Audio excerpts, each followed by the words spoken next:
Continuamos en el programa y decíamos más temprano que el presidente evalúa la conformación de un gabinete de emergencia. Esta decisión podría tomarla mañana. Lo que es cierto es que la tienda que abastece de fajines ministeriales a Palacio de Gobierno ha entregado en la última semana por lo menos 10 fajines nuevos y está prácticamente sin stock. Dicho esto, debemos comentar también que otra información que ha trascendido de lo dicho por Bruno Pacheco hoy ante la Fiscalía tiene que ver con la entrega de una anotación de puño y letra. Una anotación de puño y letra que tendría que ver con la letra del presidente, que tendría que ver con los ascensos de acuerdo a los pagos de al menos 10 oficiales.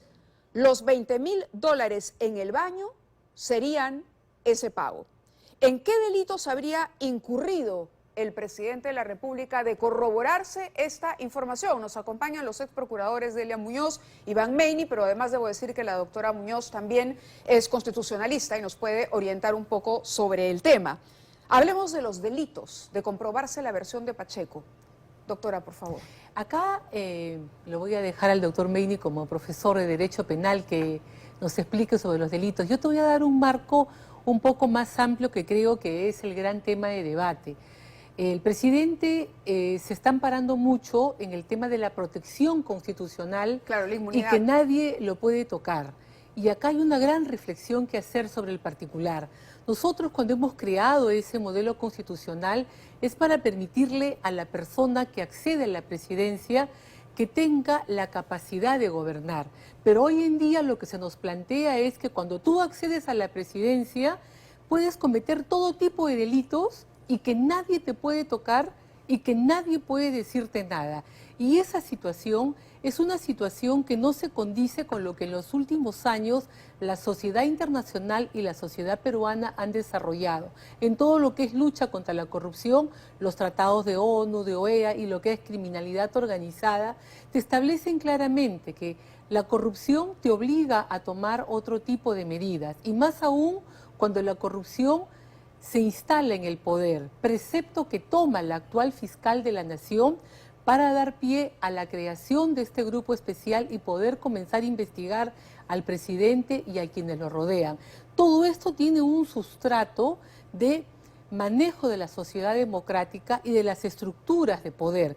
Yo pienso que lo que se viene después es que la fiscal de la Nación, seguramente aplicando de manera directa los tratados que integran nuestra legislación, va a proceder a continuar con las investigaciones, cuando no con una denuncia contra el presidente de la República, haciendo uso de los mecanismos que te da el sistema internacional, que ha establecido que la corrupción constituye una grave situación de violación de derechos humanos y que requiere una aplicación y una conducta distinta de las normas nacionales, ¿no? Claro, Entonces, que está por encima de las constituciones de los países. Para mí se viene un momento de mucho debate y de mucha discusión de lo que significa la verdadera lucha por conseguir la verdad y contra el crimen versus la protección absoluta, que lo que busca es una inmunidad y que todos nos quedemos mirando a alguien durante 4 años para que haga lo que le dé la gana sin asumir ninguna consecuencia de manera inmediata. Correcto, doctor Meini. Muy buenas noches. Muy buenas noches, bienvenido, buenas gracias. Noches. A ver, si en la hipótesis del Ministerio Público, no hay que olvidar que cuando el ex fiscal de la Nación, Pablo Sánchez, decide investigar al presidente en ejercicios, lo hace porque cree en una hipótesis que consiste en que existe una organización criminal enquistada en Palacio de Gobierno dirigida por el presidente de la República, organización criminal de la cual también forman parte otras personas, algunos prófugos, otros no.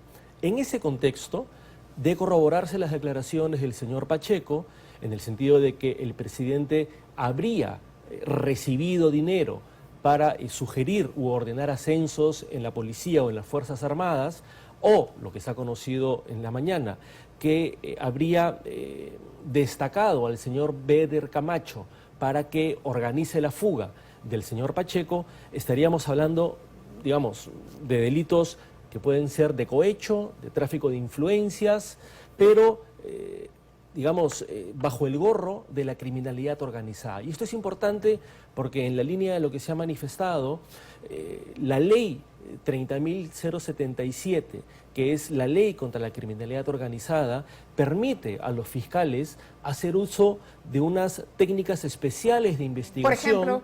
Por ejemplo, interceptaciones telefónicas, agentes encubiertos, levantamiento de secreto bancario. ¿Y el presidente no está blindado para ello? Lo que pasa es que precisamente la Constitución no se ha puesto a pensar en el supuesto en que un presidente en ejercicio deba ser investigado. La propia Constitución establece, sin embargo, que la administración de justicia es un principio del cual no se puede relegar y que en caso de vacío legal o de deficiencia legal, creo que esta situación, tienen que aplicarse los principios generales del derecho. Y eso permite traer a colación a los tratados internacionales y en concreto a la Convención de Naciones Unidas contra la Corrupción, cuyo artículo 30 establece que las prerrogativas e inmunidades que el derecho internacional prevé para altos funcionarios no pueden traducirse en una impunidad ni en una algo que pueda trastocar las investigaciones precisamente contra esos funcionarios. Ciertamente es un escenario absolutamente novedoso en nuestro país. ¿Tiene alternativas, y aquí les pregunto a ambos, ¿tiene alternativas la Fiscalía de, por ejemplo, tomar ese tipo de medidas en contra del presidente si considera que es indispensable para poder corroborar los hechos como parte de la investigación abierta? Yo consideraría que no solamente podría, sino que en su momento debería, porque estos tratados no son de aplicación facultativa, son de aplicación mandatoria, porque forman parte ya del derecho interno y las leyes peruanas tienen que interpretarse de conformidad con los estándares de estos convenios internacionales.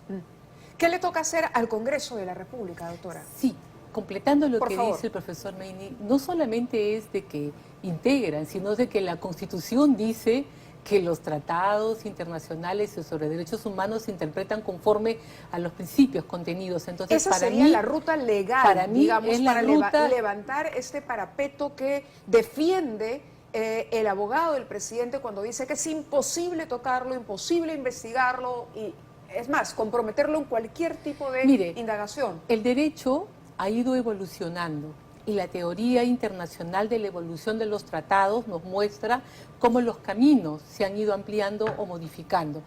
Un ejemplo clásico.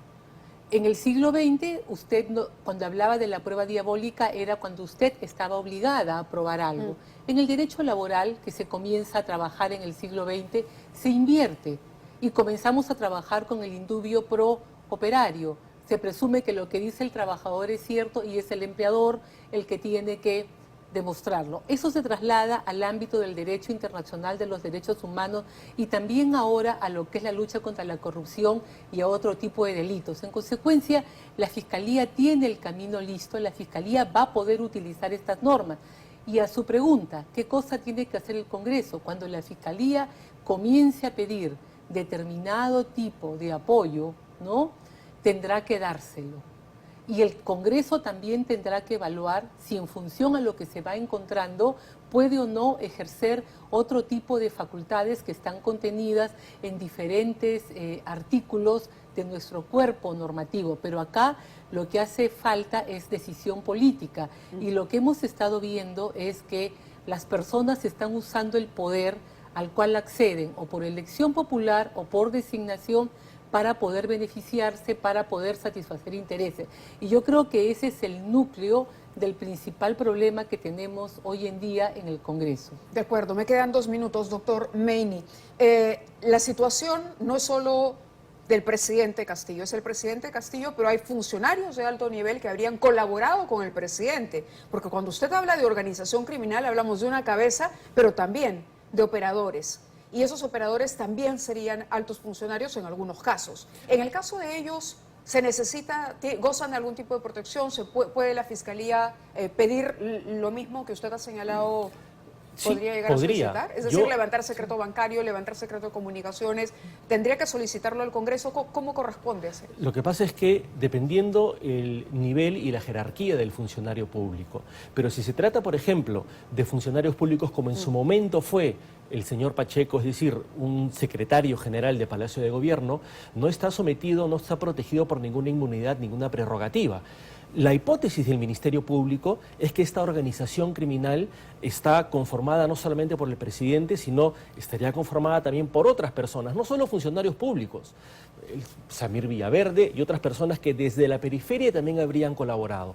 Pero dentro del aparato estatal, sí, personas, por ejemplo, como el ex ministro Silva o el ex secretario general Pacheco, tendrían información mucho más valiosa, y creo que eso también de alguna manera podría explicar el celo del abogado del presidente frente a que se haga conocida o no las declaraciones de Pacheco, porque no es una persona de la periferia, en la hipótesis del Ministerio Público. Es una persona que ha sido funcionaria pública, que ha tenido acceso a información y a documentación absolutamente relevante, que ha estado de la mano del presidente de la República, y por tanto las posibilidades de que su información sea corroborada y pueda perjudicar más la situación del presidente es mayor. La primera dama, ¿no es lo mismo? La primera dama, para algunos casos, la jurisprudencia peruana la ha considerado funcionaria pública de hecho, pero eso no le otorga la prerrogativa de que pueda tener algún tipo de protección, alguna inmunidad. Ella simplemente, en caso que sea investigada, tendrá que responder como cualquier ciudadano. Una última pregunta. Se dice mucho que tendría que, en el caso de darse la vacancia o la renuncia del presidente, asumiría a la señora Boluarte. Si la señora Boluarte es inhabilitada por el Parlamento, ¿cuál es la figura? No podría acceder, ¿no? Estaría en una situación de falta de capacidad para asumir el cargo, ¿no? Entonces, Y tendría que asumir la presidenta, en este caso, del Congreso, la Tendría que señora, asumir la la señora presidencia Camones, del Congreso. para convocar elecciones generales que incluya Parlamento y Presidencia, doctora. no, ahí hay toda una discusión, ¿no? Yo soy de la posición de que la Constitución, cuando te habla de elecciones generales, te dice que las presidenciales y las congresales son dos elecciones que se dan de manera conjunta, si tú lees la ley orgánica de elecciones. Entonces, una es la presidencial, otra es la del Congreso. Tendrías que llamar a elecciones para completar el periodo presidencial, porque la Constitución te trae un número de años de duración de ambos funcionarios, ¿no? Claro, es el equivalente a cuando el presidente Cierra el Congreso. Así es. convoca elecciones a Para nuevos completar. congresistas para completar Así es. ese mandato. Muy bien, les agradecemos. ¿Algo que agregar en los segundos que nos quedan? No, simplemente creo que hay alguna idea que es importante enfatizar, que es los graves casos de corrupción, y esto yo lo ha mencionado la Corte Interamericana, vulneran directamente los derechos fundamentales. En pocas palabras, hace más pobre al más pobre, hace que el servicio público sea más caro y sea de peor calidad. Es decir, no estaríamos hablando aquí solo de actos de corrupción, que ya por sí es grave, sino además del impacto que eso tiene en la satisfacción de las necesidades humanas y sobre todo de los más pobres. De acuerdo. Muchísimas gracias a ambos por haber estado con nosotros. Hacemos una pausa y regresamos.